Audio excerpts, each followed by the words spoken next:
Hello kasor! Kumusta kayong lahat? So, ipapakita ko ngayon kung paano ako maglagay ng sleeves, okay? So, heto na nga yung sleeves. Kapag meron akong notch, ibig sabihin, ito yung front. So, sa front ko to, sa front ito nakaharap. At ito naman yung center. Okay, so dito sa damit na ito yung front. So, ito, ganyan.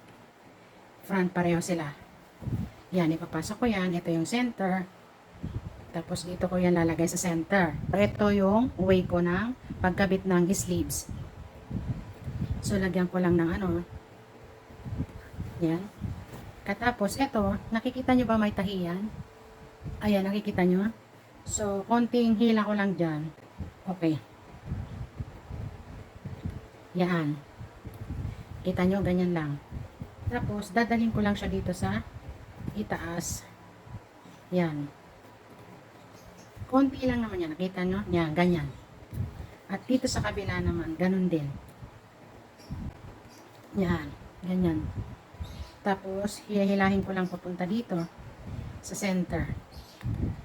Yan, ganyan. Kita nyo yan. Okay, so yun na. Aspili ko to. Yan.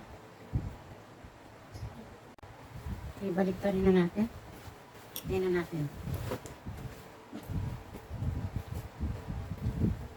Yan. Okay, so ito na. Kapag pinalansya mo, okay na yan.